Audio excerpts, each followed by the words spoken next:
height of politeness. But somebody came forward to me, an English guy who was married to a Japanese lady, and he said, because Lucy is not a Japanese national, you won't get a police investigation. And that really sunk home in me. With those alarm bells ringing, I thought, well, I've got to really think about some way of making an investigation take place. So I thought, well, the first thing we need to do is get it into the media.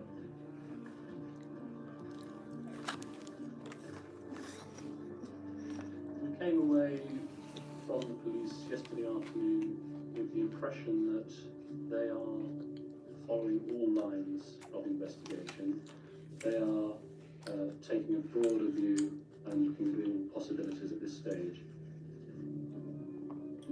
We set up a press conference to try and raise the profile in Tokyo. They'd had to move the press conference to their largest auditorium because the entire Japanese media wanted to come. I looked at all these people and I said to Sophie, this is how we're going to find Lucy, Sophie. These people are going to find Lucy for us. In regards to how I feel at the moment, I'm sure you'll appreciate this is my sister who's missing, and I just want her to come home. And so in any way which anyone can help, I'd be very grateful if they would come forward. There's great interest from the British press. The Japanese media tends to avoid speculation, while the British media was quickly running off, with various theories and finding any live body they could to sort of speak on the subject, whether they knew anything about Japan or not. Whatever made for a good headline.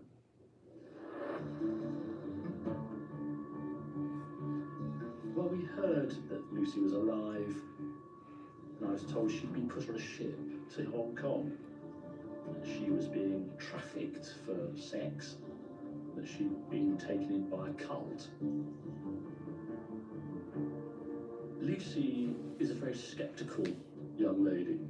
The idea that somehow she had suddenly become interested in a religious cult of some sort just didn't ring true at all. We thought that was ridiculous.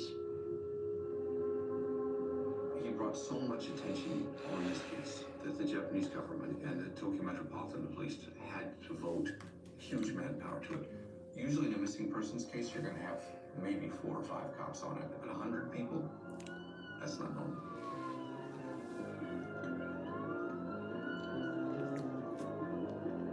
Police start to hone in on Roppongi, the place where Lucy worked. And Roppongi is kind of like lots of bars, Lots of hostess clubs, a pretty interesting nightlife. lots of foreigners, a lot of money. You had Goldman Sachs, Lehman Brothers, and all those finance people. It was like a party. Money was flowing. Roppongi was starting to see that. There were people who were willing to spend huge amounts of cash in an evening. Good. Doing well. Thanks for saying hi. Thanks for saying hi. She's the same hostess club that Lucy Blackburn worked in.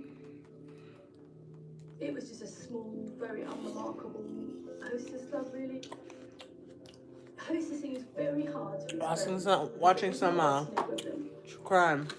You go to this nightclub and it's full of older men, and you talk to Eat them some cheese. and you serve them drinks, but there's no sex. It's not like that. It didn't feel particularly sleazy or difficult. It really was what I would be doing for free, which is in my 20s, which was going out to bars and meeting people. You could make a lot of money working as a hostess. The pay was around about $50 an hour, and then you got bonuses if you drank lots of alcohol, and you only had to work 5 or 6 hours maybe. It could really be a simple, innocent job if you wanted it to be. I think working as a hostess in Japan, it really attracted girls who were out to have an interesting experience, who were out to really live life. There were so many amazing independent girls who were looking to travel. Just meeting people who were kind of that brave and had that bigger vision of life was really amazing, actually.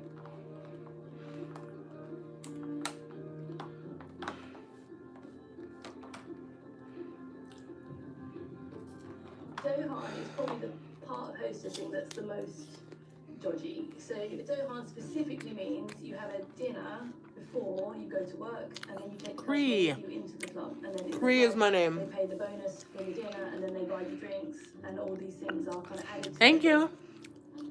Thanks for I subscribing. think there was a blurring of lines because obviously you're going outside the hostess club with a Ethiopian customer working food. all the time. There's going to be customers that are going to assume more of that situation. Ethiopian food.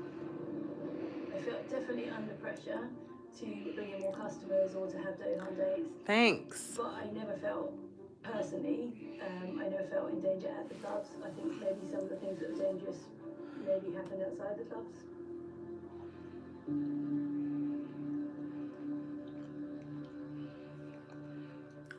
I was working as a journalist in London for a women's magazine, and the magazine were very interested in the concept of hostessing. So I went out to Japan to look at the whole culture of hostessing and to try and find out more about it. I felt that money was a big factor and power play between the men and the women, that the men had all the money and the women didn't, and so therefore the men were dominant.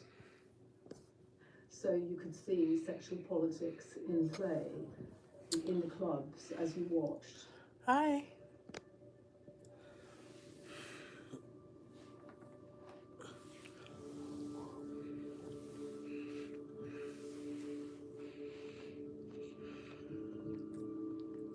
Captain Terame's investigation team has been involved with the Lucy Blackman case from the very beginning. They told our team that they had found a potential suspect.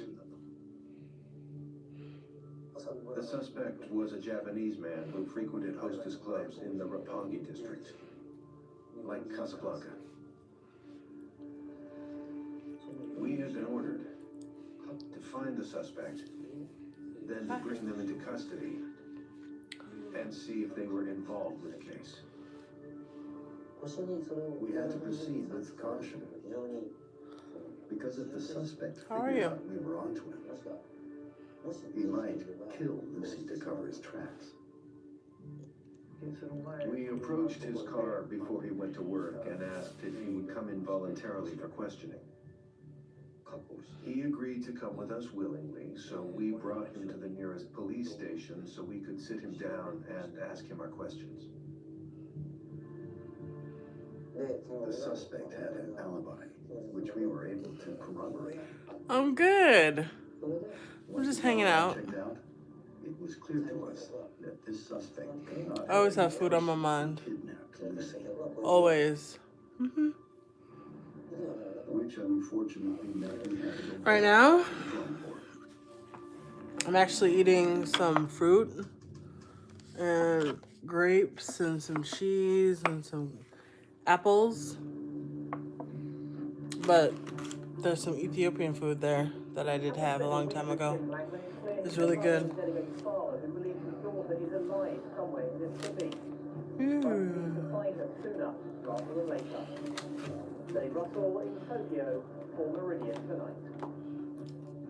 It became very clear that Tim had a plan.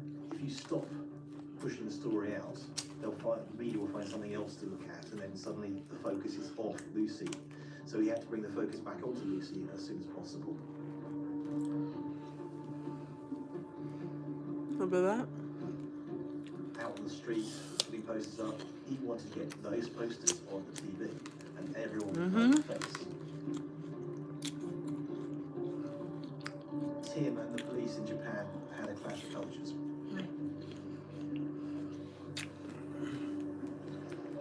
You can't put signs up on poles here.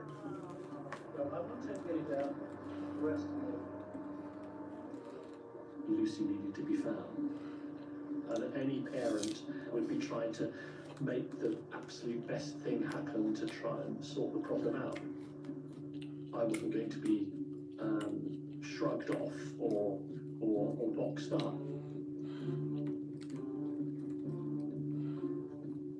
Tim had been completely cut out of the loop. The way he was doing things, which made the cops look incompetent, made them very angry. I think in his anxiety and his distrust of the Japanese police. I've heard that before. Indicators. I should work out, I know. He felt that the more heat he could turn on, the better the results would be. Working out is good. It's not a problem for me. I enjoy it.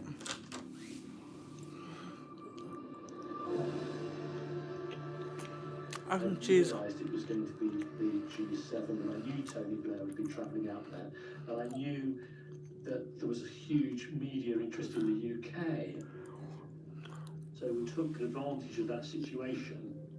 Prime Minister Blair stopped off in Tokyo to put his weight behind the case of the missing British hostess, Lucy Blackman. What?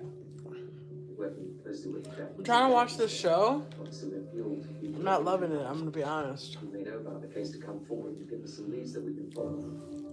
It's a tragic case, and obviously the family are at its end.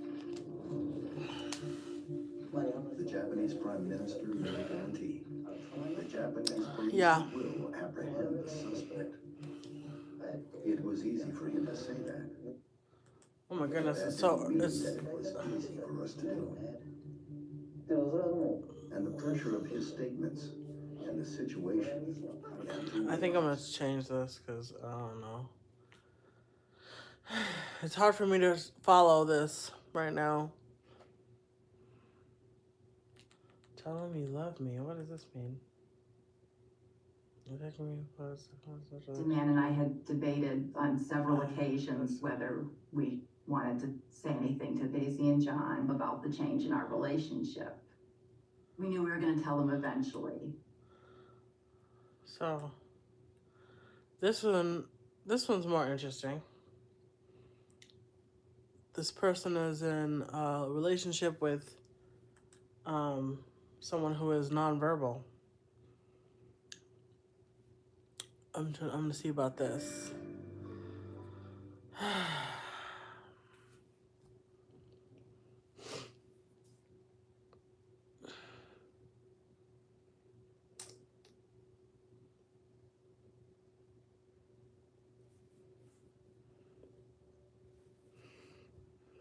Hey.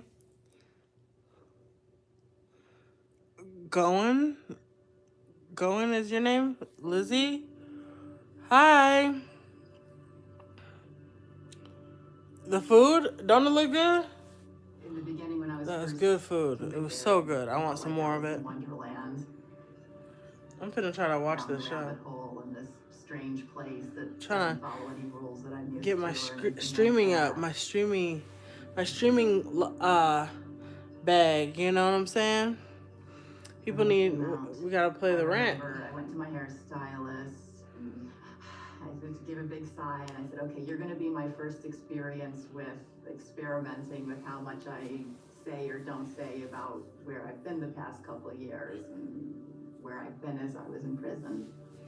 Hi. Okay, it's already getting interesting. Controversial communication. Okay. Ooh, we about to get into this. Here I am sitting here doing this I don't mind people knowing because I'm not guilty of a crime. So Motivated by love. Something happened. Okay. I thought this is gonna be interesting. How y'all doing? Yo, yo, yo, what's up?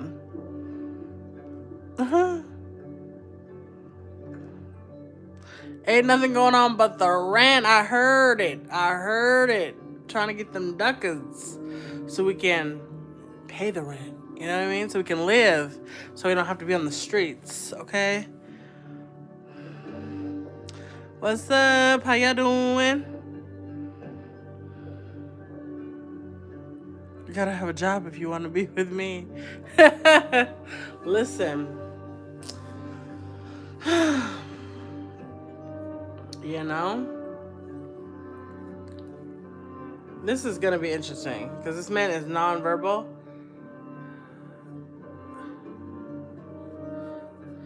And I think she got in trouble because he's a vulnerable adult. Ooh, I'm really interested in this. You know, little Netflix stuff. Hey, EBT It's a life changer, okay? Lifesaver. I'm gonna watch this, okay? But y'all can kick it with me if y'all want. While I watch the show. We are in the Special Victims Unit at the Essex County Prosecutor's Office, also home of the Child Advocacy Center. We're here today because there was an incident that was reported to the Rutgers Police Department regarding your son, Derek. Yes. Does Derek have any mental or physical impairments that he would need help? He doesn't have the faculties to make decisions on his own. No. Now, did you reach that conclusion on your own, or did someone evaluate you? What's EBT? Good question. Well, Snap. from birth, I knew there was something wrong. Okay, let's get into it, girl. Oh. Are you ready to get up?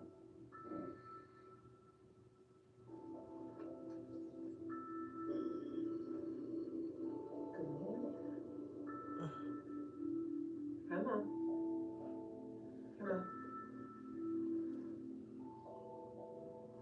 I remember when they brought Derek home from the hospital, and I was just disappointed, like, I got a baby brother, what a little sister.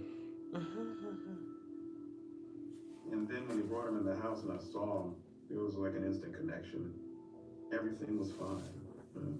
Nothing out of the ordinary. I just remember that at a certain point he became very listless. He didn't move much.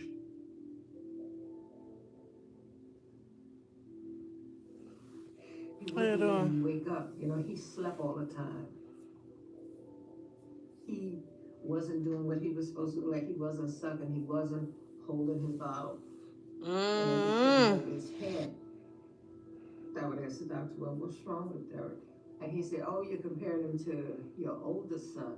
He'll be all right. And I says, no, something's not right. People are saying a lot of things. Early on, Derek had a series of seizures. So then they put him in a sound room, and they would do the lights for his eyes to follow, and he just wouldn't react or couldn't. And that's when they told me that he had cerebral palsy. And he would never, be able to do as normal children would do.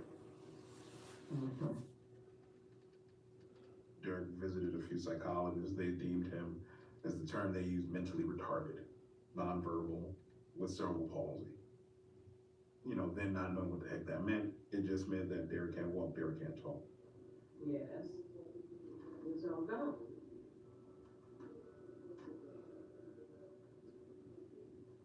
It's all gone. It's done. It's done. Okay. I raised my two sons alone. Their father, after Derek was born, he took the high road. He walked. Left you guys alone. And left us alone. Take your hands out to your ears. What's the problem? So let me ask you some questions. Derek is nonverbal. That's the term. Okay. What does that necessarily mean? He talks like if he's hungry, he'll hit the table or wall or whatever and say, eat, eat.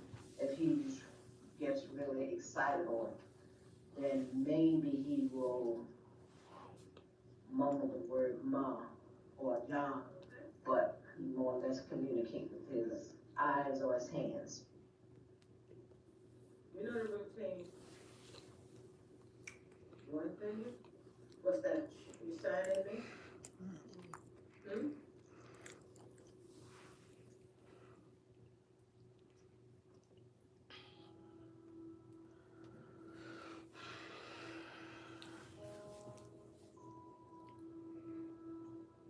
Eventually, the seizures started to subside. But what his cognitive level was, I didn't have a way of assessing that. I know that he was listless for a point in time, and then all of a sudden there was an awakening of sorts, where he was in the world.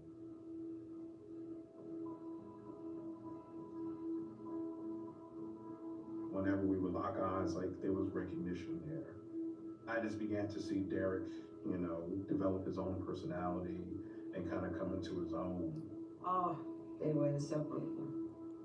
Derek would come home after school. John would run home, meet Derek bus, get Derek in the house, call me, Mom, we in the house. At a certain point, I just threw him on my back. Play together, get into mischief together. You know, wherever I go, Derek has to go.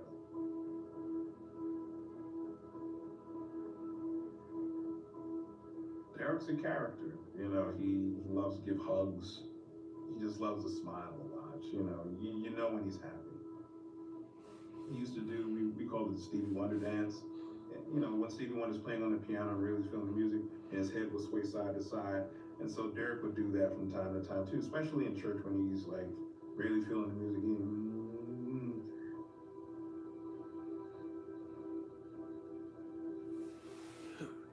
Sometimes he's self-abusive. We can be somewhere, and then all of a sudden, put his hand in his mouth and start banging his head and his knee. And I don't know why. Maybe he's frustrated, but he can't communicate. So what is going on in your head, Derek? Like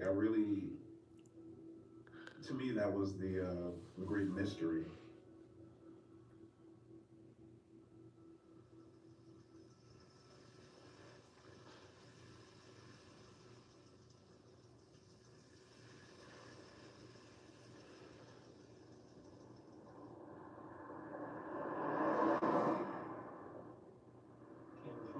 Okay, everything's fine? Tell me the story of how you met. I'm pretty sure, or at least I'm hopeful, that I haven't been rewriting things in my head. I didn't want to do that. You know, I see how easily it can happen.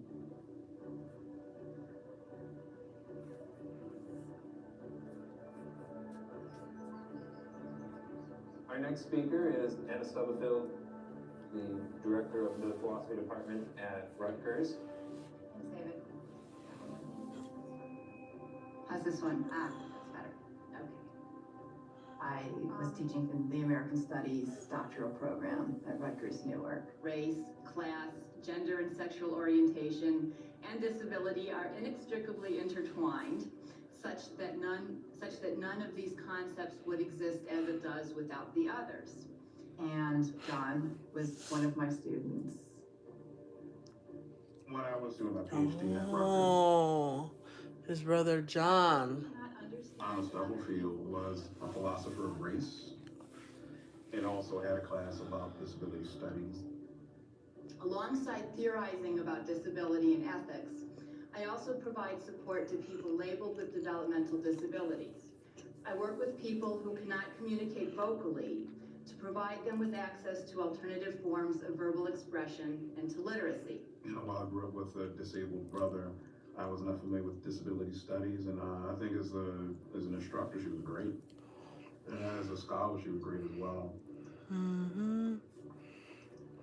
The course was Hi. looking at the notion of intelligence as a concept. For example, the notion that if somebody can't speak, it must be because they're too stupid and there's just nothing in their head. That just is not the case. It's not the case. Lacking speech doesn't mean that you don't have anything to say. It doesn't mean that you can't use language if somebody can just get you access to a way to do it. Can you describe what your world was like before you were able to communicate? Can you describe that for me? Somewhere along the course, we ended up watching this video. The person that was in the video had autism. You want to go to grandma's? Yeah, grandma is going to come here. Sue Rubin, she's somebody who's perceived by her parents and everybody as severely intellectually impaired and just not there. But then she's given access to a way to communicate. When I was 13, my mother said that she had seen someone start to communicate using a keyboard in support. It's called facilitated communication. As I began to type, my mind began to wake up. The person who was in the video used a keyboard and eventually became proficient enough to communicate the complexities of her life. She was able to do college level work, and she graduated with a dual major, et cetera, et cetera. Wow. And this was her story. Wow. I think I was lost. Double major. That's pretty cool. Yeah, I don't know enough about disability studies, to be honest. Yes. At that time, I had never heard anything about this facilitated communication. Mm. After that class, John, he said, this woman in this film reminds me a lot of my brother. How she moves, how she looks, and then I see her typing and she's going to college, and we've always been told that my brother, basically, he should be institutionalized, but we've always felt that maybe there's something more going on there. We recognized that Derek had a disability, but we never thought that he was incapable of doing any number of things. I always knew that there was something there. Like right on cue, at certain points, Derek would say, you know, Derek was paying attention. Derek wanted to weigh in on this discussion. When we would go to get haircuts, I would sit there and read the Daily News. And Derek would be sitting next to me. And so every so often, Derek would look over my shoulder and look at the newspaper. And was it a mimicking behavior? Maybe. But he has this way of appearing to be absorbing information. And so there were dozens of these kinds of moments through our lifetime. It's interesting. I love my brother to death. And I always want nothing but the best for him.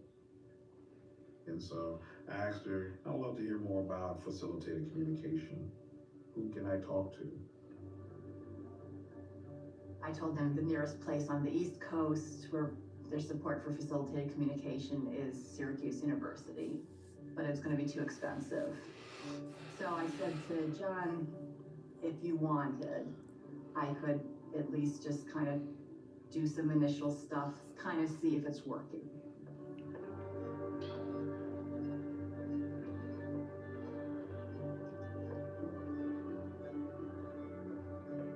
She was Miss Honor.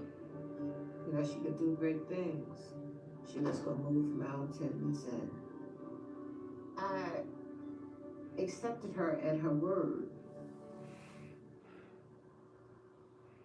Is your green background on your food? Yeah. It's food that I had a while ago at a restaurant. It was really good. Ethiopian food. Really good.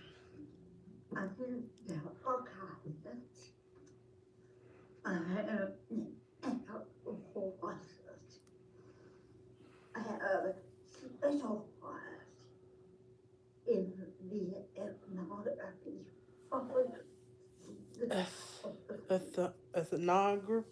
ethnography of disability. Interesting.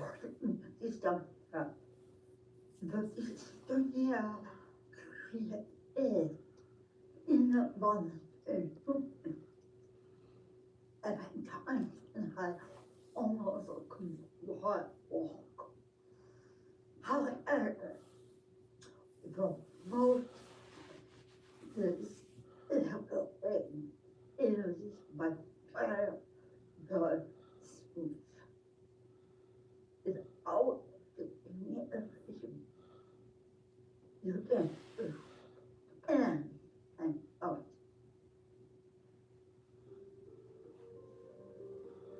I said, no, and I just feel in my role in for her. Wow. And it's interesting. Better than I at listening. She is able to look at me, drain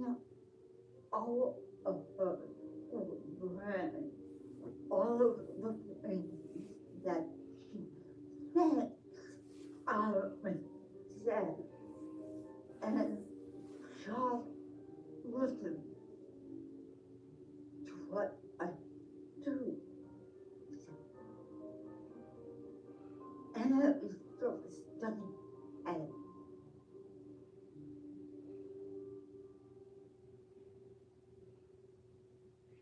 when I was a child, I came from an unusual family. My mom did work with people with a range of physical disabilities, intellectual disabilities, who came to the house. My mom had a t-shirt with the slogan, "Labels are for jars, not people." I found disability interesting because of that exposure. And so I got my dad to build me a pair of crutches so I could, pretend to be post-polio or have cerebral palsy or something like that. I'd tie a blindfold on and spend all afternoon. during her elementary years, I Interesting. taught her how to write Braille. At her request, I got her a blind pen pal. She was interested in sign language, and I think she may have learned some of that. I was fascinated by the way in which, it's not really the impairment, it's the environment that creates impairments for people. Growing up, I got that message very powerfully. How in our society, it's like we want everybody to walk through the same size door. And if you don't fit in that door, there's something wrong with you. And that doesn't have to be that way. Welcome to the 1993 Conference on Facilitated Communication in Syracuse, sponsored by the Facilitated Communication Institute at Syracuse University. I learned about facilitated communication in December of 1990 at a conference. Rosemary Crossley reported on the work she'd done in Australia. I had done some work with a girl named Anne MacDonald who had athetoid cerebral palsy, couldn't move her hands, couldn't speak, there was nothing. We had a spelling board, but because she had cerebral palsy, her hands would move so much that she couldn't actually hit a target. I tried what would happen if I supported her under her upper arm. She could then move from the elbow and do better in selecting items. And it turned out that she could spell. She was very smart. We gave her the page turner. So that every time she hit a button, the page would turn. And suddenly she could read books. As soon as I heard their presentation, I knew that's what I needed. This is how to help all these kids who I used to work with. Wow.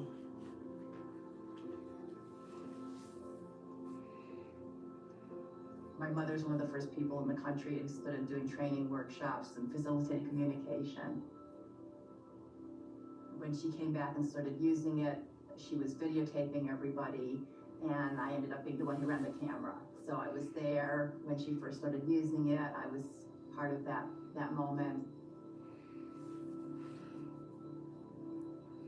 To see people for the first time be able to type out something, being part of that was,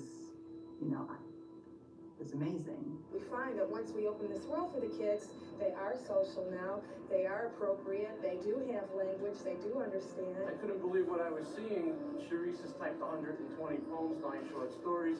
She talks about everything she feels. We understood. That's so cool. Knew Facilitated communication. Communicate. And we needed to just provide some means to make that possible physically. Love it.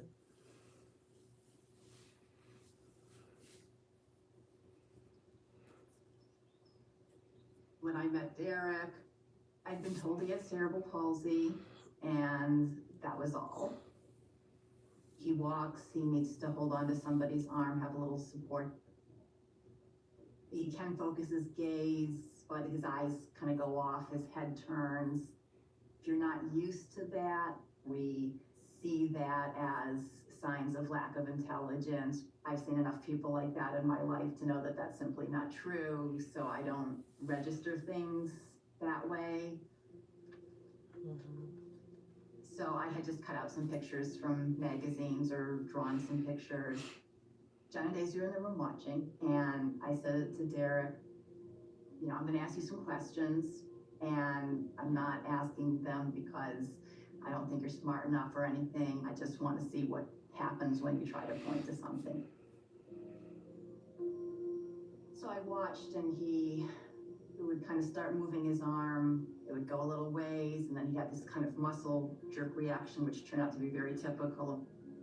You can see how hard he works to try to have the least little bit of control over his arm, and it's slow. If you've got cerebral palsy, you might be able to get your hand to something you're pointing at, but it might take you a minute. How do you have a conversation like that? So I had started with just a little support on his elbow, and that was it initially. That freed him up enough, and then he could select which picture he wanted.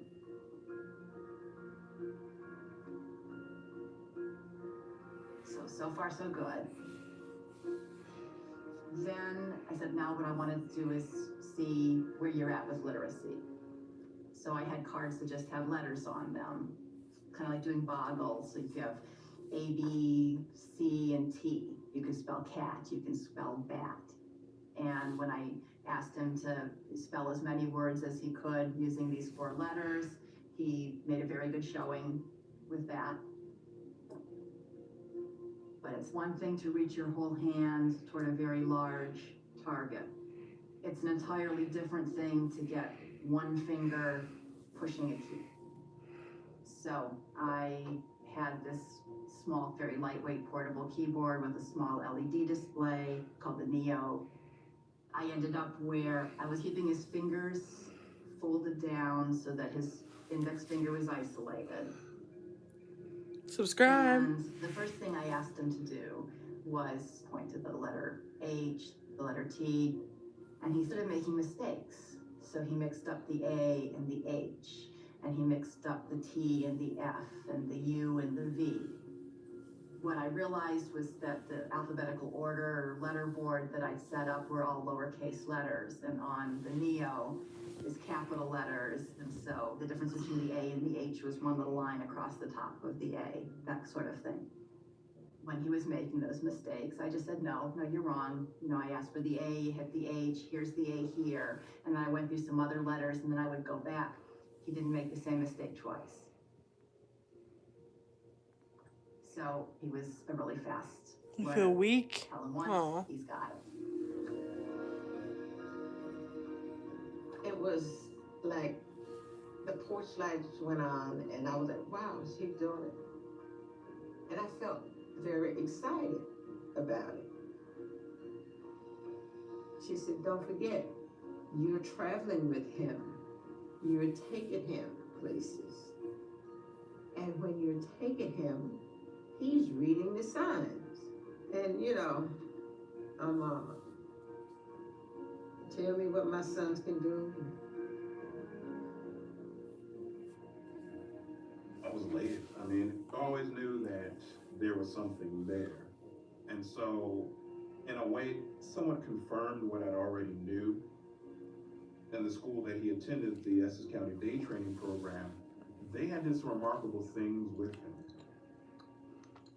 They were able to get him to the point where he can, walk on his own. But there was this question of intellectual capacity. And so to have this revelation that Derek can do these things, it was just like, wow. I knew it was there, and I'm just happy for him. To see him do that, I was very excited, And I'll never forget, she asked him, she said, well, who's the president? And he touched Obama. And I was like, wow, he's, this So he was progressing. Mm-hmm. Okay. Mm-hmm. Very intelligent. One day when Derek came and I just asked him, did you do anything particularly interesting this week? And he typed GM. His spelling was very, very creative in the beginning. And I said, did you play a game? Was there some kind of game? No. Gym, did you go to the gym? Yes. And then Daisy popped in with, his day program had gone to a health club and he had walked on a treadmill and he really enjoyed that. At that point, Daisy had stepped outside the room. And I said, you know what, it's occurring to me that I never actually asked you what you like to be called. Your brother told me your name was Derek and you came in and I've been calling you Derek. Tell me, what do you want me to call you? And he typed DMAN. I was looking at that and it didn't look like any name that I recognized. Daisy came back in the room at that point and I said, he typed DMAN. Does that mean anything to you? She said, oh, he had this really great teacher back when he was about 13 years old who used to call him D-Man. That was the teacher who got him out of the wheelchair and got him walking. So I said, is she right? And he said yes. So I called him Demand from there. That was a really important moment. Being able to tell people what you want to be called is this important emotional aspect of life that we take away from people when they can't speak.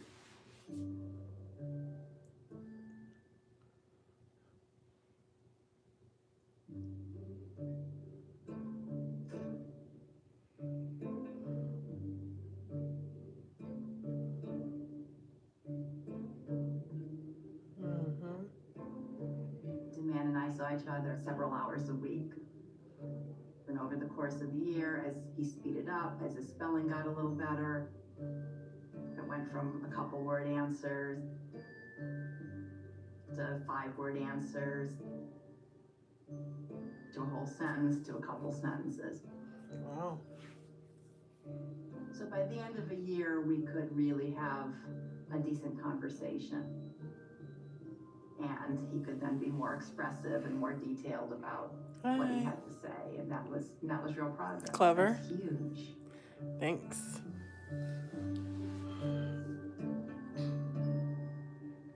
I didn't really feel like I was getting to know him as a person until he got to that stage.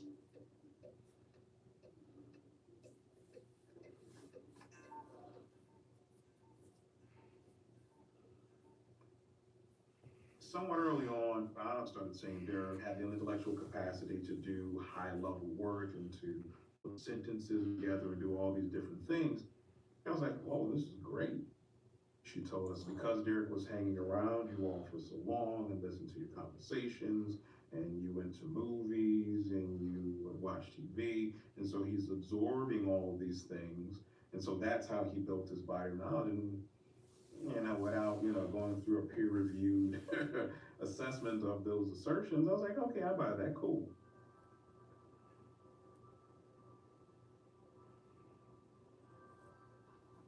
One of the things that really bothered him was that he hadn't had the opportunity to get a formal education of any sort.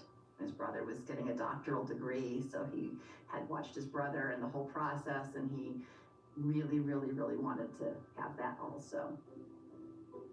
So there was a course being offered on Saturday mornings at Rutgers Newark. It was an African American literature course, and that looked really interesting to him.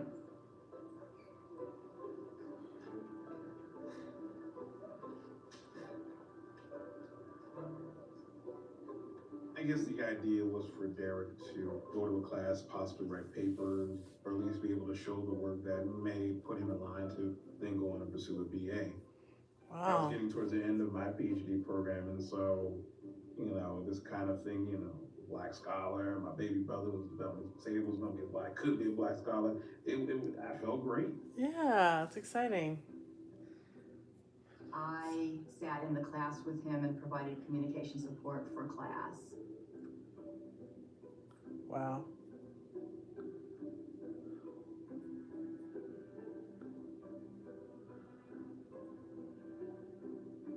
We ended up finding him a student who would facilitate Demand for doing part of the homework. Her name was Sharonda Jones. Sharonda met with him outside of class for several hours a week so he could read the book and then at least take a crack at writing the essay. Wow. She had never taken this class. She That's never read cool. the books. She just provided the support. Hi.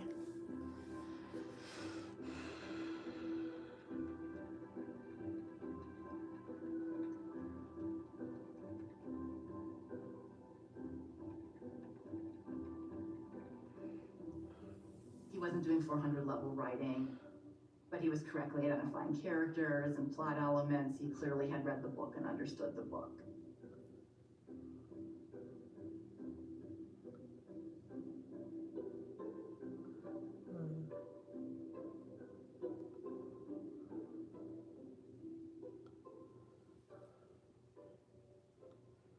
Nice.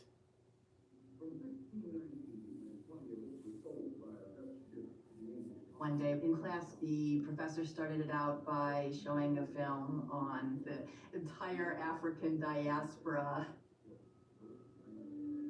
And the man wrote something. He wasn't expressing himself as articulately as I knew he was capable of. And I was typing back to him because we were in class. So I typed back, "Wait, what if you said it this way? Wouldn't this be better?" And he typed, I know what you're saying, but just read it the way I wrote it. And I said, okay, fair enough. And then we got called on right at that point. I couldn't resist. I was sort of editing slightly as I read, which all it did was make it worse. Screwed up the whole thing. But I got to the end and the discussion went on. He typed, "Never, ever, ever, ever, ever, ever do that again." I can tell Demand mad. This was Demand furious. And I typed back, I'm so sorry. And he said, "I'm not mad, but don't ever do that again." Because, I did speak for him, and that was wrong. Needless to say, I never did it before, and I never did it since, but he was pissed. Don't speak for me. Hey, don't speak for me. I'll tell my own story. There's a lesson in that. I appreciate it.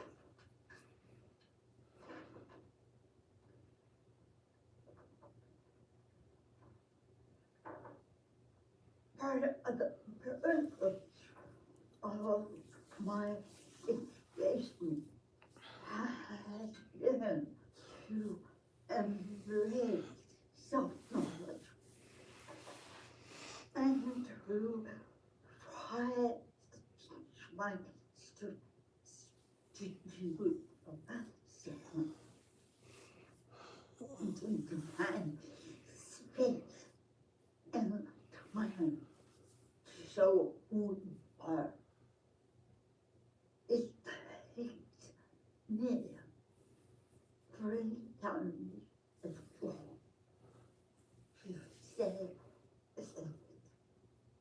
I damn well better have something to say. That's what I wanted to for the there a sense of personal harmony.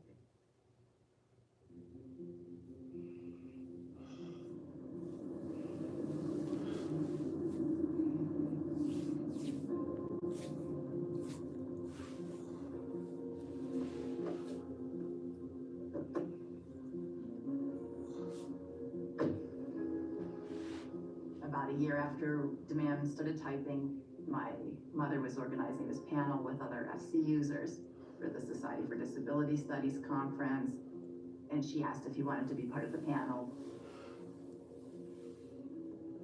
I like to arrange at conferences that people with disabilities can actually do some presenting.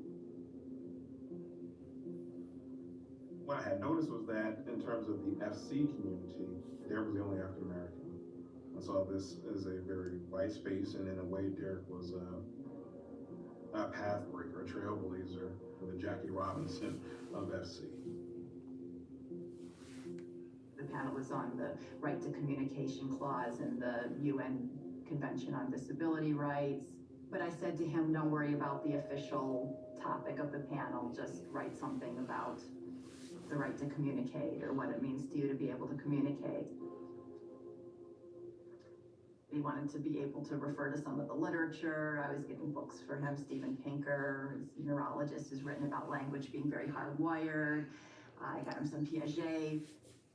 It wasn't much, but it was to give him a taste. So he was reading the books, we were talking about things. What he wrote for the panel was very impressive to me. It was less than a page, but he had a choice of words, a way of phrasing things. It really struck me.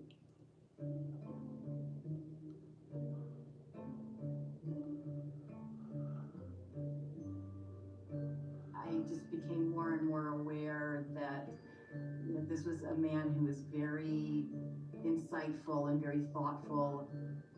He spent a lot of time sitting around, and he was sitting around thinking, and give him some ideas and something to work with, and he was just digging This is in cool. and seeing stuff.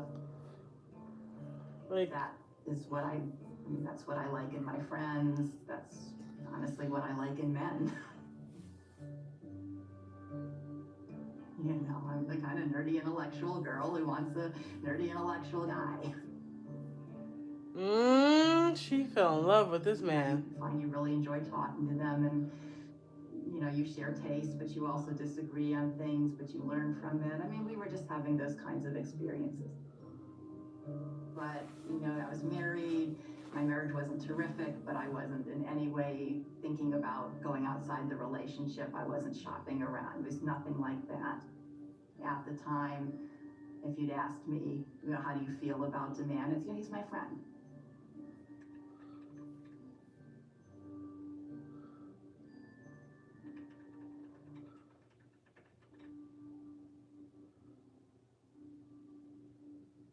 I just really, really liked him, and I really, really enjoyed his company, and I was really impressed by him. Mm-hmm.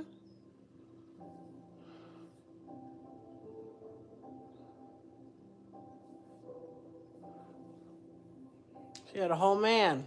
She had a whole man, and he is also black. So, in March of 2011, I invited the man to speak to an undergraduate class where we were talking about disability issues. So students were asking him questions, and somebody asked him about, you know, what his hopes and dreams were, and he talked about going to college and maybe being a writer someday, which was kind of where he was heading. And then somebody else in the class said to him, you know, what about love? What about relationships? Is that something that you hope for? And he typed, I want that more than anything, but that doesn't happen for people with disabilities like mine. He wants love. And in that moment, I mean, what I wanted to say was, I almost, you know, yeah, you know, you can have that with me.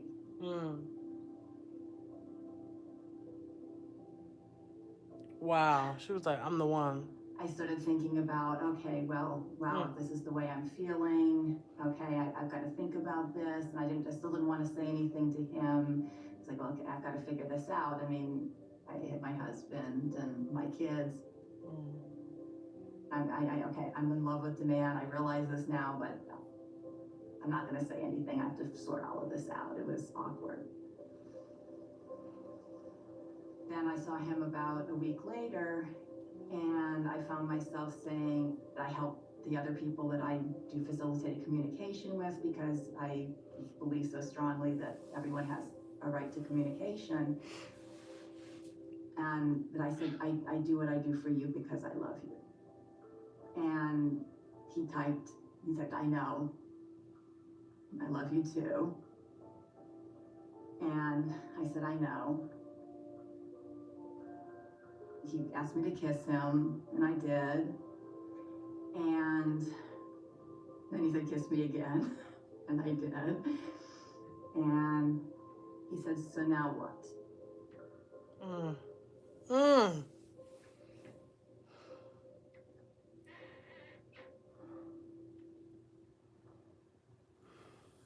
As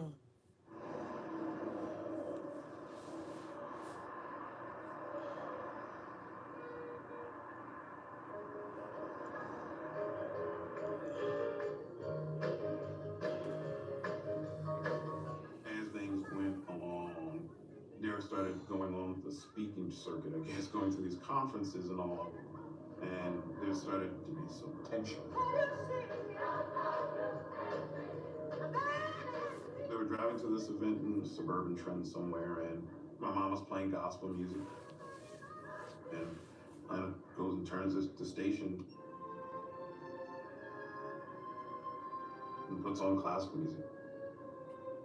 Derek doesn't want to hear this, he wants to hear that. She had ejected my gospel music, so I hit it and went back to playing. Derek loves gospel. He goes to church, he hears the music. That assumption that he prefers the high culture of classical music and not the low culture of gospel, I mean, it was just too much of a leap.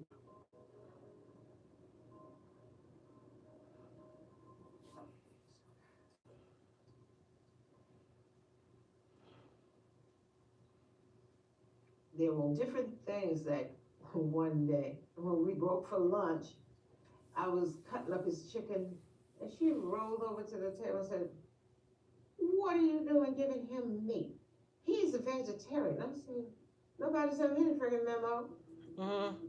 There was another time she was working with Derek on the computer. I said something to the effect of, Derek, just jokingly, I can't wait till we get home so we can just get a beer and kick back and just relax. And then on the keyboard said something to the effect of, well, I don't like beer, I like red wine. And I just thought that to be hella peculiar. Derek he doesn't even like communion wine.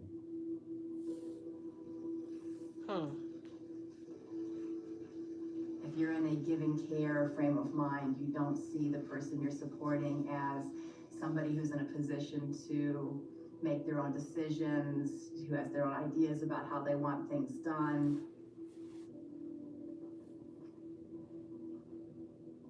You want to give them some control to develop into a person who has a good sense of themselves. So that part is a hard adjustment for parents or teachers who've been in a I'm taking care of you mode. Turn your feet, turn your body, now step off. Thank you. When I would dress him, you know, and she would pick him up, she had these signs that she would do if he wanted yes or no. And she would say, "Do you want to wear your undershirts, man?" And then if he hit here, that's no, and that was yes. And then she would, "Oh, he don't want to wear this." And that's when she said, "You know, you have to understand, you know, you treating him like he's a kid, he's a man." My mom kept telling me, Anna was saying that, she's too mothering, she's smothering Derek. Derek doesn't want all of this help from her, that, you can't be my mom all the time, and all these different things that it seemed to be breaking my mom down. And then to add to that, this idea that, Derek now wants to live independently. Wow. DeMann had wanted to look into a more independent living arrangement, moving out of his mother's house and moving into a supported living situation.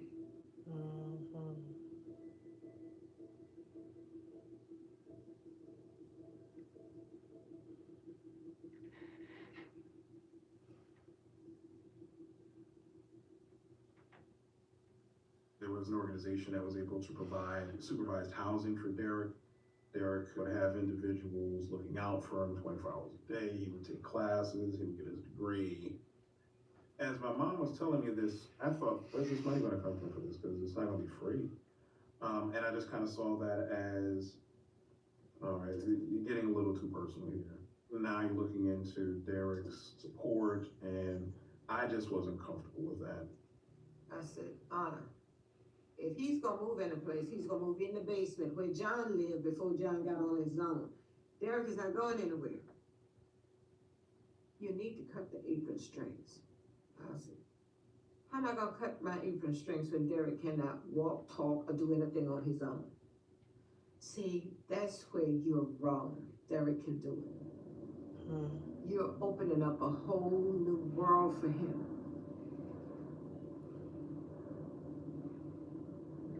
The ways in which she talked to my mom, you know, not mothering the proper way and saying that Derek doesn't like this and wants this, or Daisy, you need to let him be a man, it just kind of rubbed me the wrong way. Part of it might just be a level of self-consciousness on my part, because I remember growing up in the late 80s, early 90s, and, you know, when my mom and dad separated and divorced, the idea of single parenthood was resonant. There was all these studies about, you know, children of single parent households just don't do well, and, you know, invariably it was framed around, you know, black women aren't good parents, you know, there's things that black women can't teach their sons, and all of that was kind of in my ears. Now, I think it's important to recognize that my mom, prior to all of this, was affiliated with a number of organizations that were headed by women of color who were advocates for people of color with disabilities who otherwise may have been overlooked. For Anna to make certain assumptions about my mom's expertise or her decision making and those kinds of things, it just has those racial undertones and overtones. It wasn't like, you know, maybe get in the back of the bus kind of racism. It wasn't that, but it was more like making assumptions based on the idea that some people might be inherently deficient. Anna was just ignoring the past 30 some odd years and everything that my mom has done to get us to this point, right? And so I had it in my mind, we're gonna have a long conversation. We are gonna have to like really set some hard, fast rules, or we may have to just kind of begin to draw things down.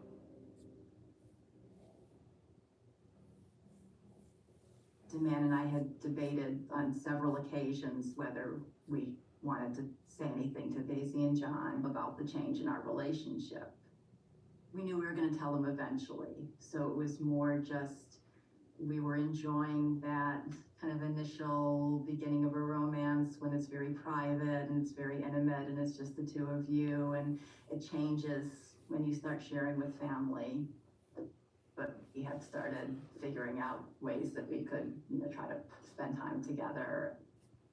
And it was this Sunday, DeMann and I had made plans to go to a film festival in New York where there was a film being shown called Wretches and Jabberers, which is about FC users.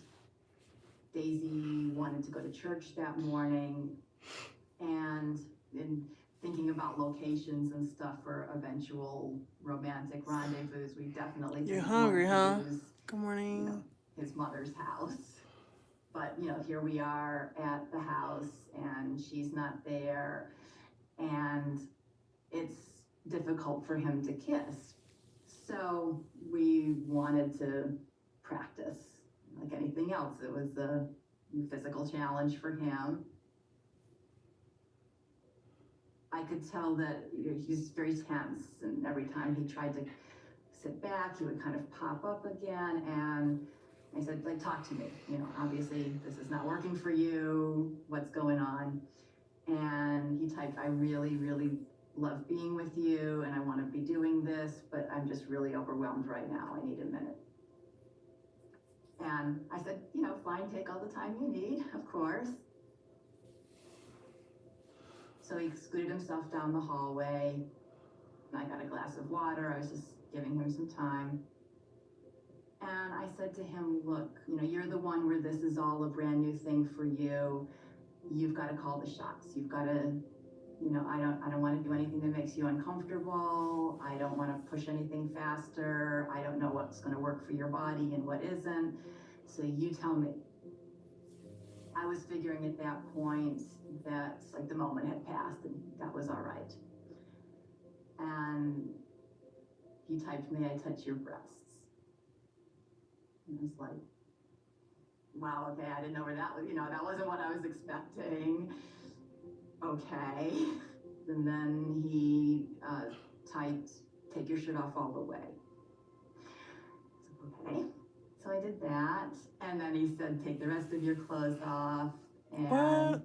Okay, so I did. And then he said, you know, I've dreamed about this.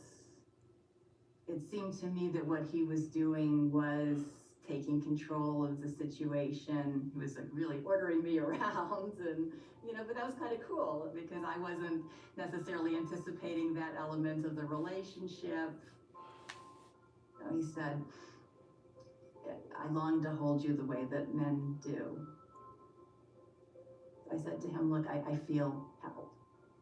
He said, "Do you think that it would even be possible with my cerebral palsy for us to make love?"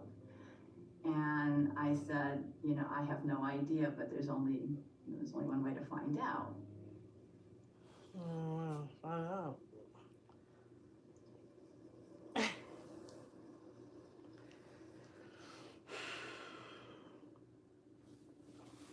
Okay. That's funny.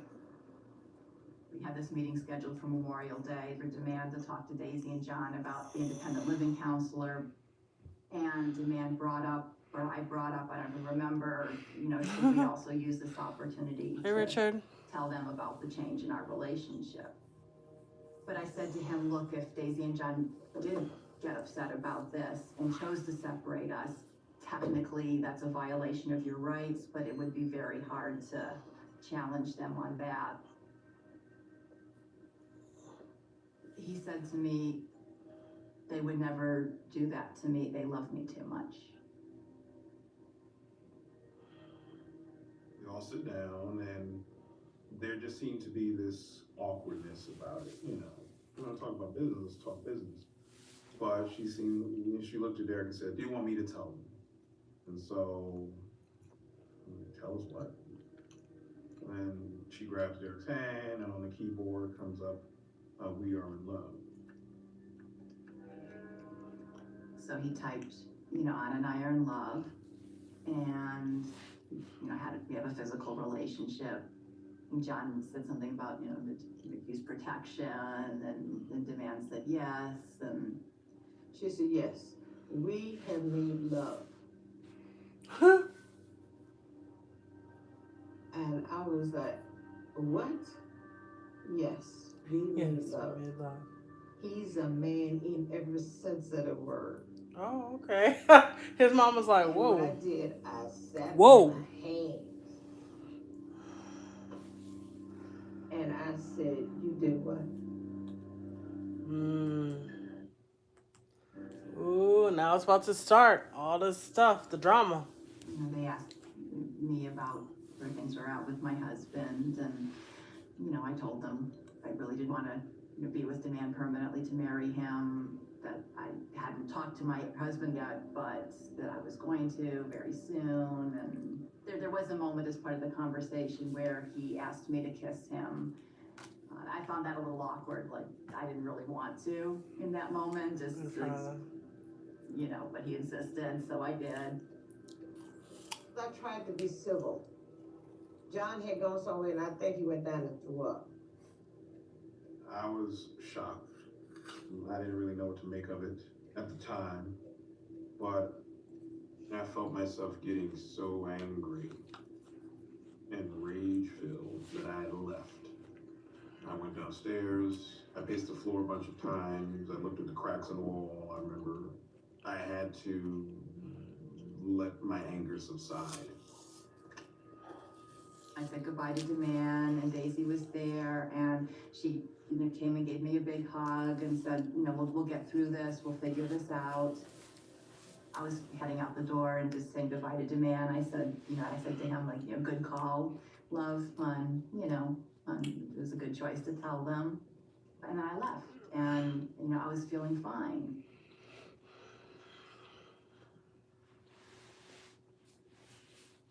John called me the next morning, about 10 o'clock in the morning, and I think I knew something was going to be wrong when I saw he was calling.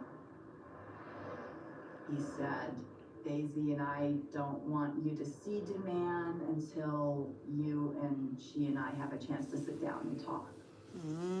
We sort of scheduled a meeting, then she pulled out, then John or Daisy got back to me and said, we just don't want to meet. That was when then I started calling Daisy. Hey Daisy, it's Anna. calling to find out if things are gonna work out. I'm hoping for us to get together tomorrow. She would talk to me on the phone. I would kind of address her concerns and talk about things. Daisy, this is Donna. I've been thinking about concerns that you raised the last time that we talked, and I'll put in writing with my finger and sign with blood that I will commit to a specific time when I will leave my husband and I will make a permanent life and home with the man. Okay? And then she stopped returning my calls. She left this message, you know, I will sign my name in blood so I can be with her. And at that point, I was just like, oh, this is off the chain. Something wrong here. At that point, I guess the academic side of me just started focusing in on facilitated communication. I had a number of questions. I had a number of red flags.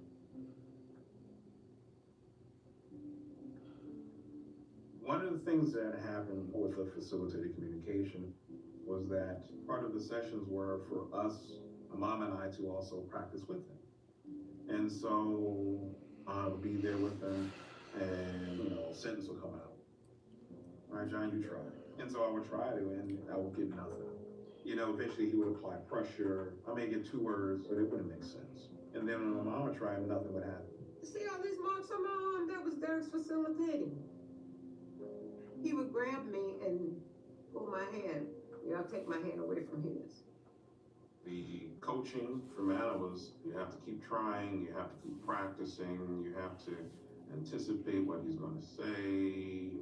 That was one of those that's when I guess my own doubt started to creep in, and that's when I started looking for the video that I initially saw in the classroom to see what in the world am I doing wrong. And that's when I stumbled upon the Frontline documentary on FC. Well, I like Frontline. They got nice. Some people have their doubts about facilitated communication. Dr. Howard Shane has devoted his life to helping disabled, nonverbal people to communicate. Dr. Shane, how are you? Nice to meet you. In 1990, I got a call from a prosecutor in Western Massachusetts because someone was being facilitated, and while being facilitated, he mentioned that his aide in his group residence was sexually abusing him. And the prosecutor wanted to be sure that this individual was actually independently communicating. When you have somebody hold your hand, it obviously brings up the question every time, well, are they being influenced? How can you be sure that these individuals are actually, independently communicating, or they aren't being facilitated and really being influenced?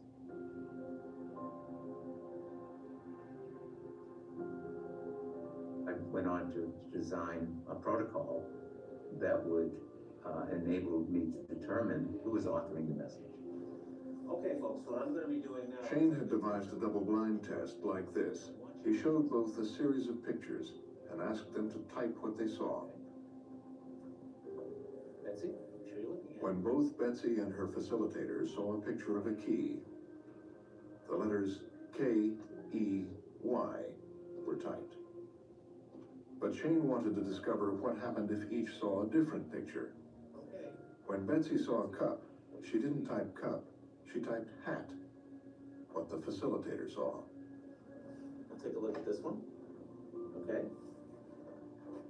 When Betsy was shown a picture of a dog, she didn't type dog, but sneakers, what the facilitator saw. Okay, here's the next one. Later work that I did and others have done seems to indicate that facilitators were doing this thinking that they were giving people the ability to be able to communicate. I don't think that they're intentionally trying to create a false message. They believe that this is coming from the person who's being facilitated. The scientific evidence suggested that far from unlocking the minds of autistic individuals, FC tapped the unconscious thoughts of the facilitator.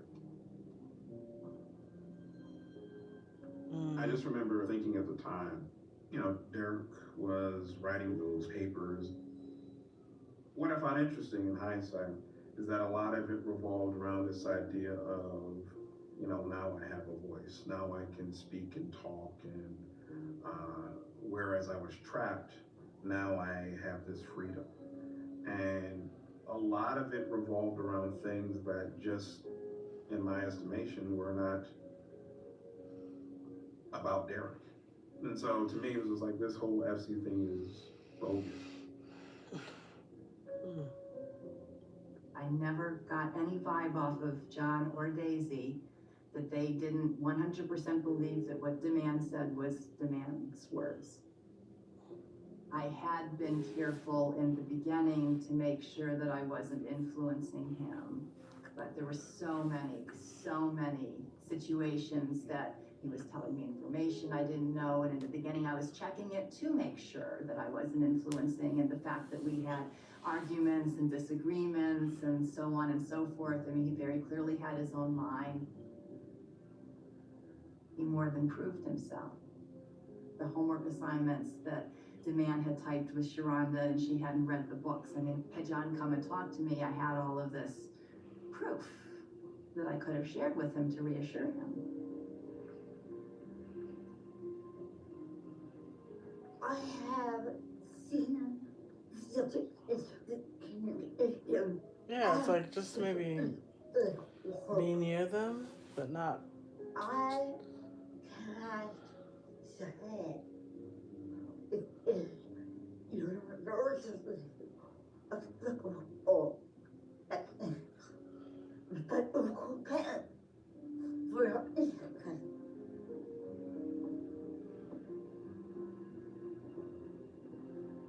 correct me if I'm wrong, facilitated communication, the individual, what he does is that he points to the letters or types them with the assistance of someone else. Yeah, the key there is to want to make sure that the facilitator, the person holding the hand, is not unintentionally trying to spell things out themselves or guessing or assuming what it is the person is saying. So it's safe to say that it's a thin line. I mean, it's hard to say. At the time, we weren't trying to pursue any kind of legal thing. We just wanted to leave us alone. But then one day, the director of Derek's Day program got an email from Anna, and the gist of it was Daisy and John have not allowed me to see Derek, but Daisy and John don't know what's in Derek's best interest, but we as people who work with people with disabilities do.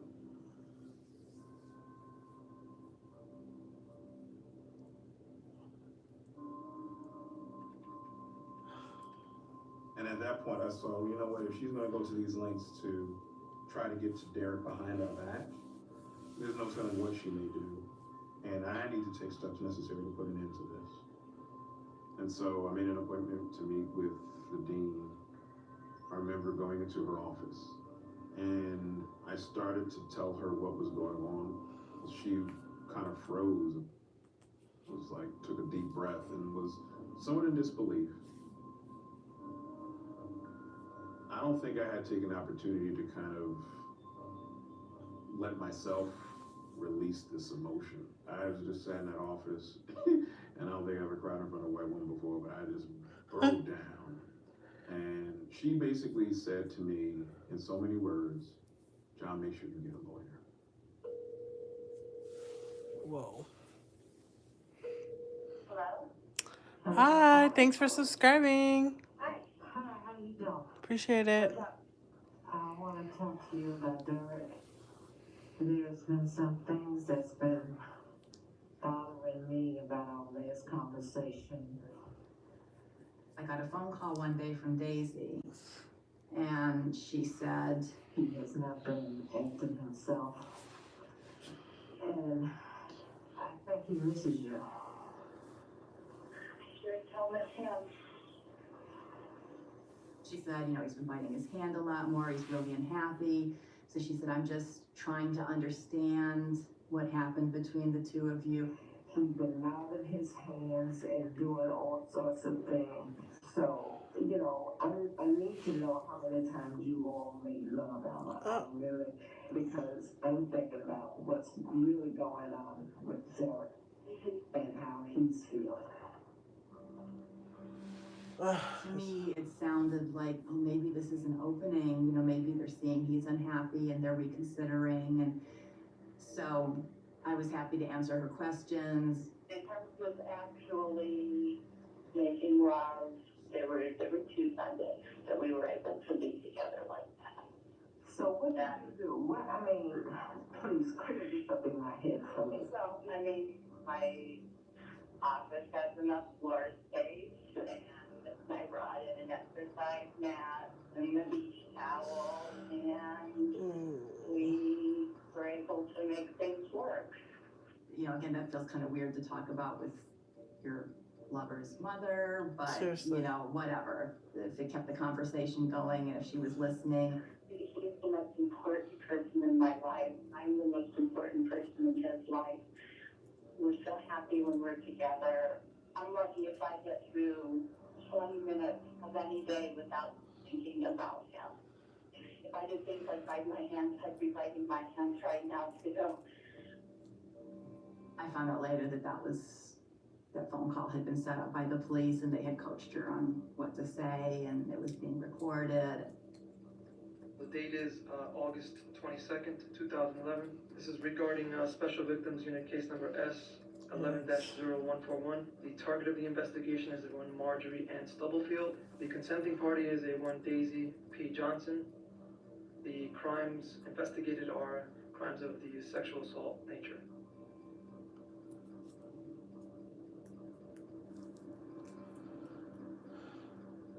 It was a Monday and I was teaching class in the afternoon, so I pulled into the parking lot and I was approached by 2 people in plain clothes. They said, we're with the Essex County Prosecutor's Office and we need to ask you some questions.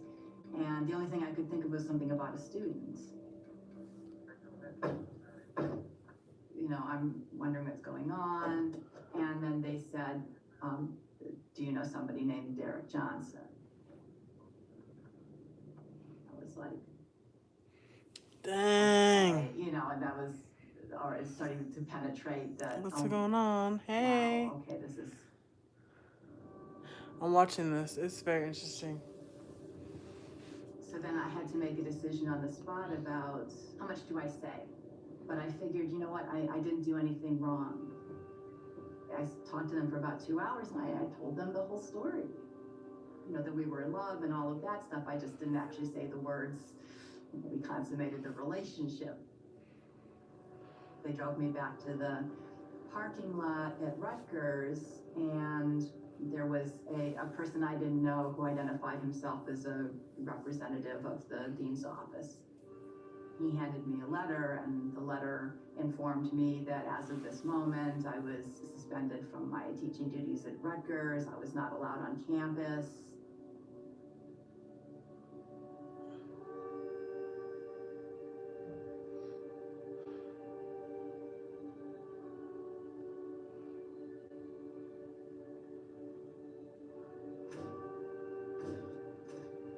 And while I was there, they had gone to my house with a search warrant.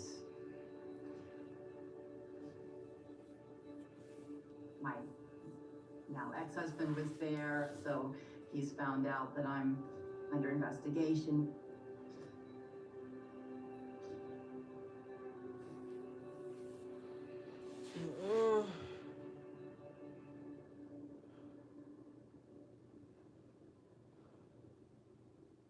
This is Detective Christine Mikowski of the Essex County Prosecutor's Office.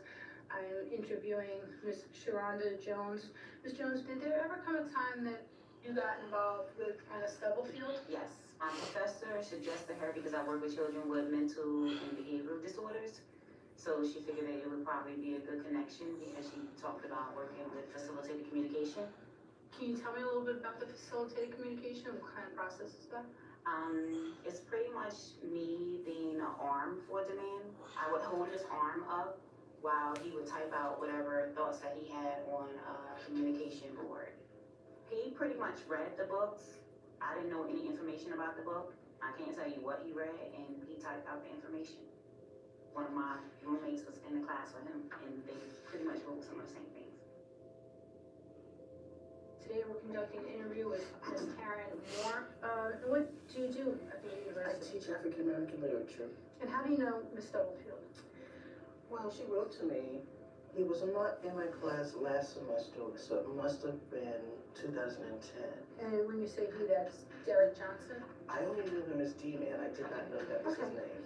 And Adam would assist with... Well, you know what that situation is. They say that, you know, the students are saying what they want to say while she's guiding the hand, so... Did he participate in the class? He did. He, I guess, would, I don't know that I really believe that that actually happens, but. So she would, you know, write whatever it was that he wanted to say. She'd raise her hand and she'd read it. He would never have verbalized anything? As far as I know, he can't talk. Okay.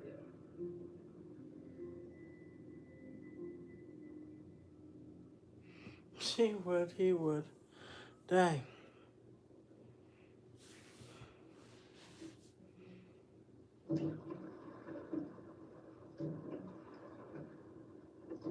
I got a call from my assistant saying that the Special Victims Unit in New Jersey was calling.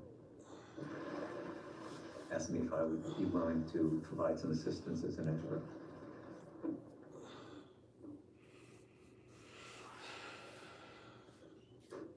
As it was described to me, I'd never encountered any case that mirrored these particular circumstances. I'd never seen anything like it.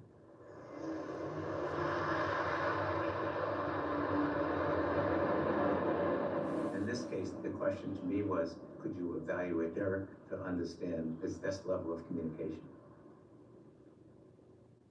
From everything that I read, there was a consistency to the extent of his disability. But I went in with an open mind. I met him when he was brought to the prosecutor's office. He was accompanied by his brother and his mother. I already knew that he had no speech. So I proceeded to introduce different types of materials for him to indicate pictures, photographs, which are very realistic. It was difficult for him, you know, I really didn't get very much from that. He was able to pick up some objects, but not when I said, you know, pick up the spoon or pick up the cup. I did an interview of his mother based on everything that she had observed, and she certainly was a very good observer. I found that he was, you know, functioning at a pretty low level. His way of telling you that he wanted something to eat was he would scoot over to the refrigerator and tap on the refrigerator. That's very functional. But to move from that to pointing to a picture of the refrigerator, that's a greater level of abstraction. And in all the years he had been in these different programs, he had never moved from the physical to that type of communication.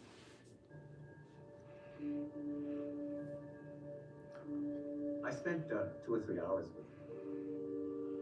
He spent a lot of time just moving around the room. He liked coat hangers. So if he saw a coat hanger, he would go over and he recognized that. He liked to slap him on the floor.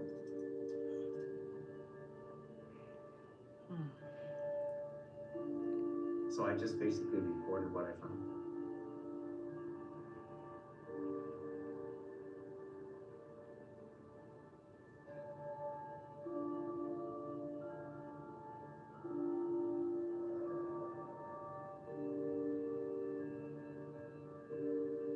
I made a determination that what I was observing was consistent with what the medical record had indicated for, you know, over 20 years of his life.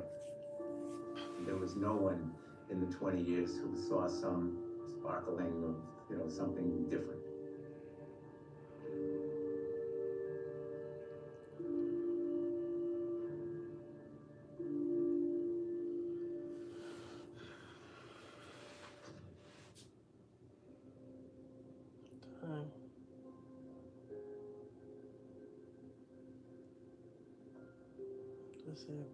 I got a call.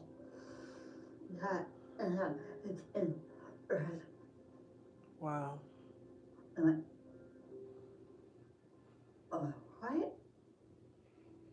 So,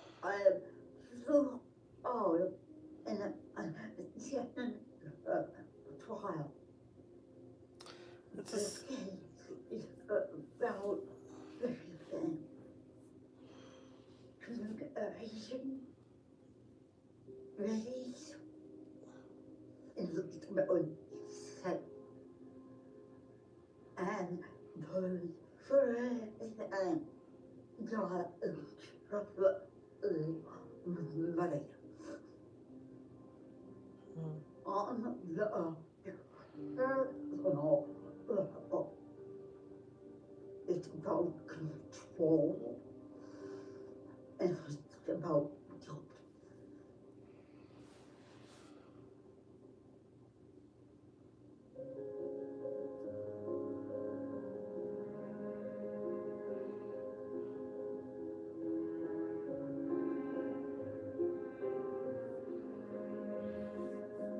I was actually looking forward to the trial as finally this nightmare's gonna be over. I knew she was not guilty of anything.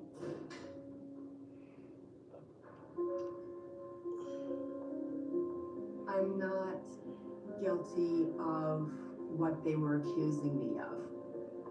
If the accusation is I have some weird perversion that makes me want to molest helpless, intellectually impaired people, that's simply not the case.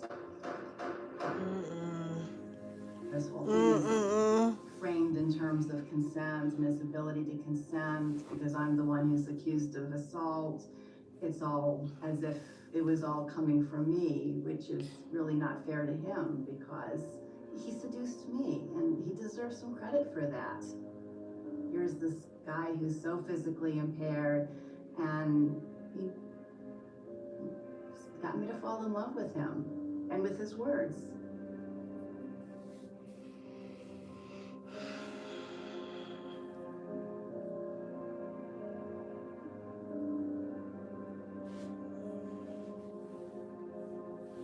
The judge kept taking things away and taking things away in terms of evidence.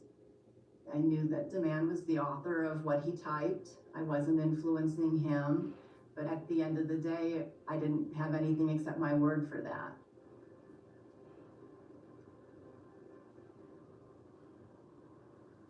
There was a morning, the prosecutor said we're gonna bring DeMann into the courtroom. It was Daisy who walked him in. I had to say who he was, and you know, I was his mother, and the fact that he could not walk by himself independently, I just walked him in front of the judge and then around by the jury stand. It was horrifying to me that a human being had been basically made an exhibit. I know with DeMann there are ways of walking with him in which he looks less handicapped, and his mother walked him in a way that made him look as handicapped and incapable as one could possibly manage. She turned around again and she turned, always putting her body in between him and me, and walked him out. I heard that some jurors don't trial is over once the side, you know, for either or whatever. And I think that if people want them in the room of women, they'll want to protect them. But that Anna was dead and then normal oil, it just hasn't been for having but yeah, was inconceivable.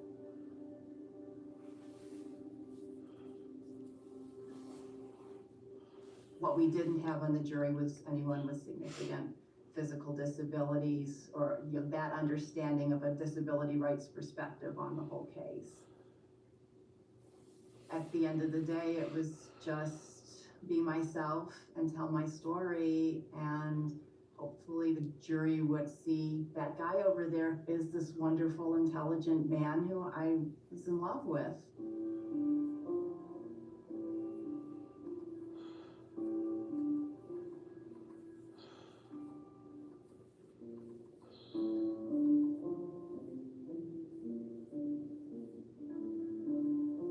I wouldn't have fallen in love with him if he was somebody that wasn't capable of consent. I wouldn't have fallen in love with him if he wasn't interested in reading books and talking about ideas. If somebody has an interesting, engaging mind and a good heart and a beautiful soul, it shows through, and you love the person, and so you love being close to them, and you love the body that they're in because that's the body that they have.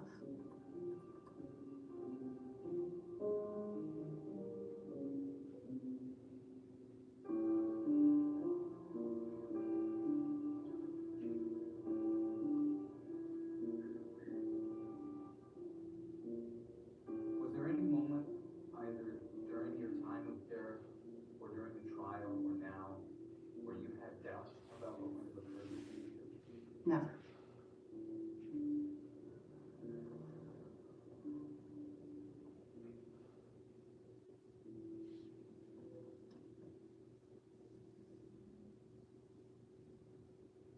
Her attorney came and he was making me to be the villain. And he said, well, how do you feel about her being his lover? I said, no.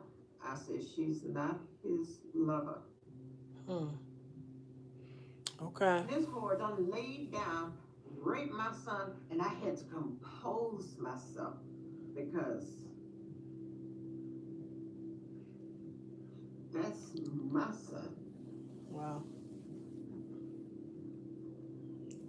Days and nights I walked through hospital corridors, not knowing what was wrong with my son, not knowing his medical condition, him having seizures, and for that moment, I almost lost it. I did. I really did. Because who does that? Who does that? And then go criticize me. Make me look like I'm nobody. I don't understand. Who does that?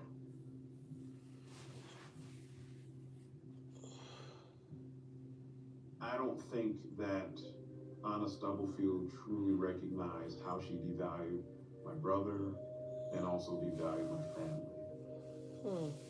It's one thing to hear Anna Stubblefield say Derek and I loved each other, just like. But as the details of what actually transpired unfold, that she was in her office, she had this mat on the floor. And then you recall that moment or that day where she's changing Derek's diaper and I saw these abrasions on his back. Strawberries, like somebody's dragging you across the floor. And we couldn't figure out where the heck these things came from. We called the school. Did Derek fall down? Did something happen at the school? Did somebody hit my brother? They're like, no, nothing happened. We don't know. Wow. Prosecutor's trying to figure out what happened, and the story comes out, oh, something happened in the office. And I mean, this woman, 140, 150 pounds, I don't know how much she weighed, but she's much heavier than him. Derek is slight, he's 5'3", 5'4".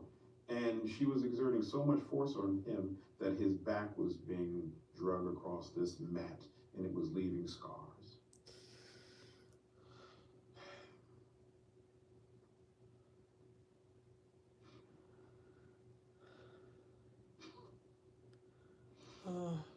Oh my gosh. It's horrible. But that woman did not give a damn about my brother.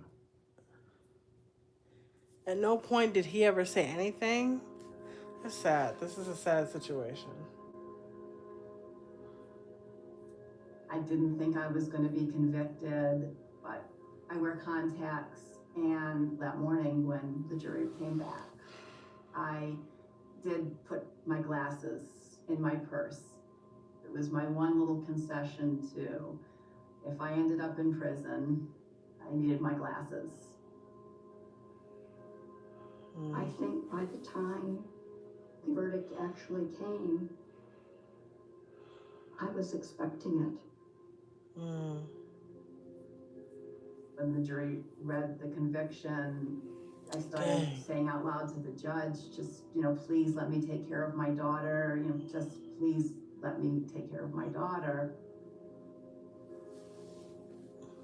And all is it because nothing is.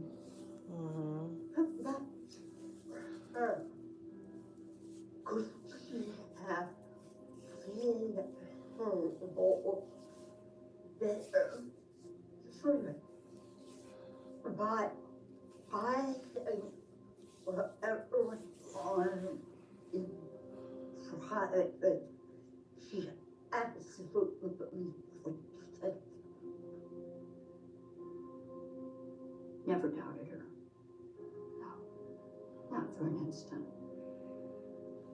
I mean, I watched her interact with people her whole life, and she is as compassionate a person as I've ever known. And there's no way, I mean, she's never harmed anybody. And there's certainly no way she would have harmed a man. This is rough. Do you think she believed that he was typing? Yeah, in her wicked mind. In her wicked mind.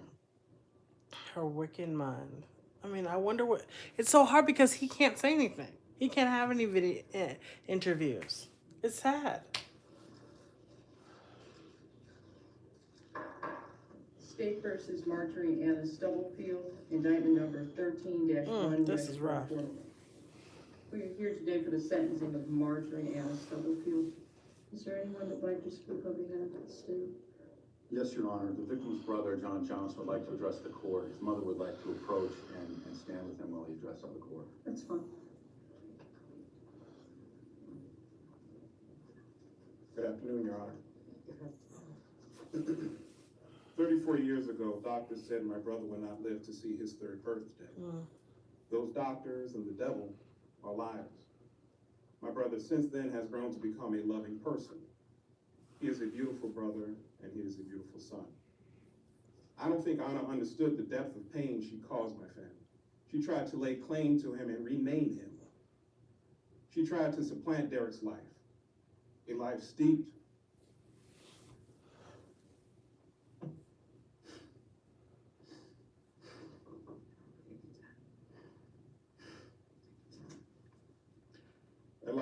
in the history and culture of his God-fearing, Southern-rooted, African-American family. She tried to supplant that with some version of life she thought was better. We need to disenchant ourselves from the notion that Anna Stubblefield is some tragic shero. Anna is not Sandra Bullock, and this is not The Blind Side. Derek is not some poor black kid from the ghetto that needs someone to save him. An able-bodied woman raped a disabled young man that could not consent to sex. You were wrong, Anna. You committed a crime. There is no gray area. In closing, thank Your Honor for helping bring this ordeal to a close. That's real. That's real. He could not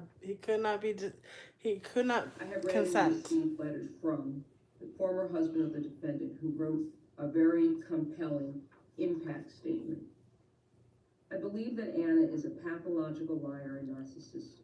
She will stop at nothing to fool the court and seek vindication regardless of the emotional and financial expense to her family or the primary victim's family. Clearly, I am distraught, but this and the impact on my immediate family, I leave it to the wisdom of the court to determine a just sentence. Ms. Stubblefield, please stand.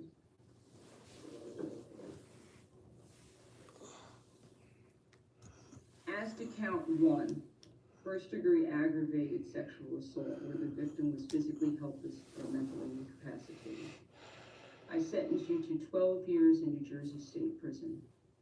As to count 2, I sentence you to 12 years New Jersey State Prison concurrent with count 1. After After you are released from prison, you are placed on parole supervision for life. For life.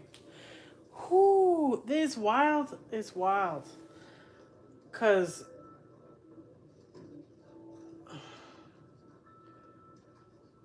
people who are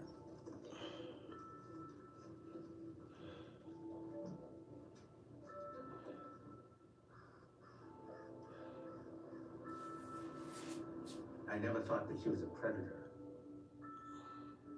She truly believed that what she was doing was in Derek's best interest. She thought that he deserves the opportunity to have a life outside of, living with his mother. But I think that now given she what I in a cell. observed and what I learned from his record, I think that it would have been a false life without him. I think that she was a unfortunate victim of methodology that's very problematic. However she interpreted what was going on, whether she actually had those conversations with him, I don't know. But she, from my perspective, she was having conversations with herself. And, I don't know where to even go with that. Literally.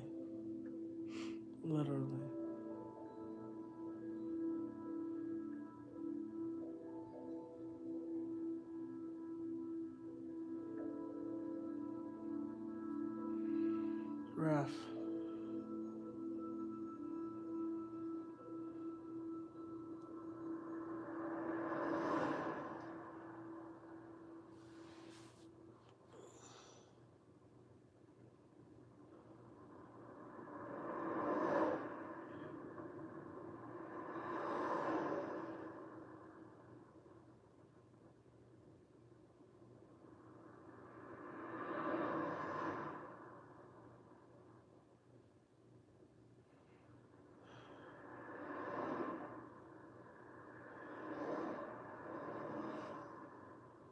Wow. Only 2 years.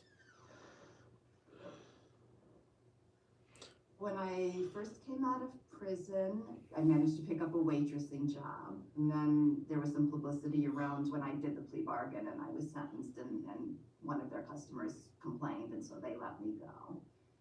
So I was doing that kind of thing for the first year. And then I do have, what's now kind of part-time work. I'm working at home, nobody knows me. And so, that's okay, but it's not teaching. That was my whole identity. That was everything.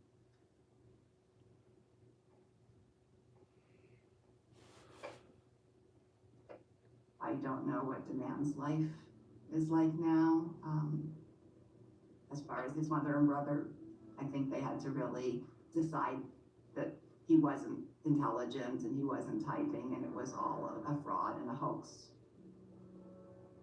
A friend of mine who is somebody else who uses facilitated communication, who knew Demand and was friends with Demand, and he said, look, if I was Demand, I would rather have, had the relationship with you and lost it than never to have had it in the first place. So I hope that he's right. Wow. But it's like the court saying, no, yeah, you can't have this life. You can't have a love relationship because you're just disabled. It's really sad. And like the way his... think that there was damage done? Yes, it was. And it's still going on. His mom did it, really. I had to put him on medication because he masturbates. He has this urge, and it's like an itch that he can't scratch. He's a man. It's hard enough to give him a life without him going through that. And she did that. Because if you don't ever strike that match or do whatever, how will you ever know? That's kind of sad. I'm gonna do another video about all this. Cause yeah, he is a man though. one of the tough things about this whole process is that there was this idea that, oh, he can do all these wonderful things. And then to have to, looking at everything that was taking place, then say, but he can't.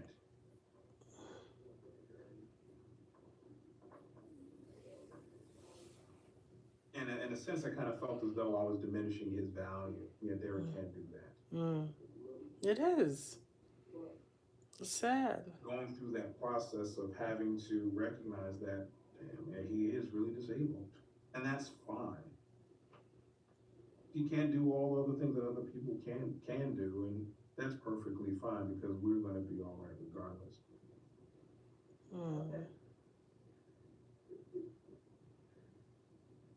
Oh, you can show that smile. Yeah, here I am. The psychiatrist determined that Derek was deemed incapable and incompetent of taking care of himself. Well, I knew.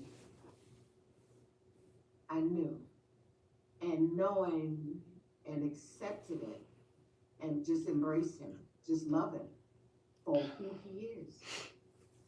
No matter what or how strong he gets, he's still my child. He will always have that younger mindset. And he's 40 years old. And that's where we are.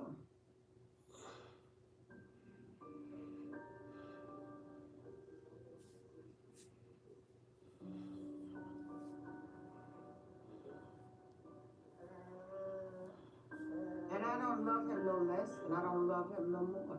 He's my baby. He is my baby.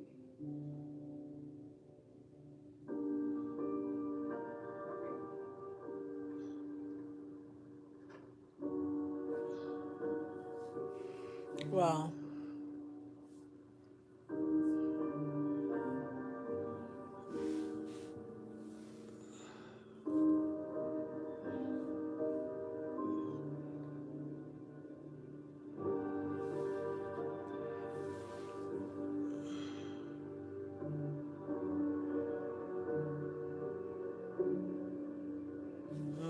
Okay, facilitated communication is not working. It's not good.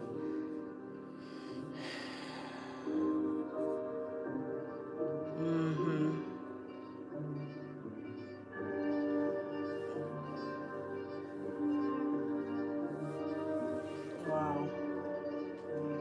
Wow. That was a good movie.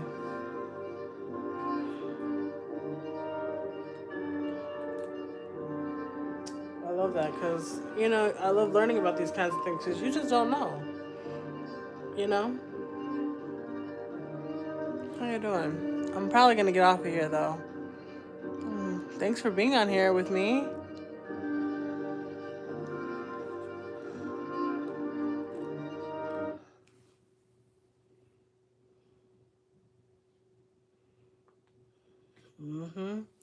Yeah.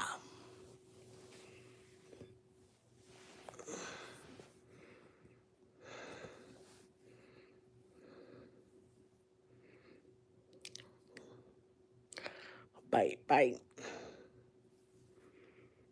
All right, I think I'm gonna get off here. I'll be back tomorrow. We can maybe watch something together. Thanks for being here. Whoever's here. Bye.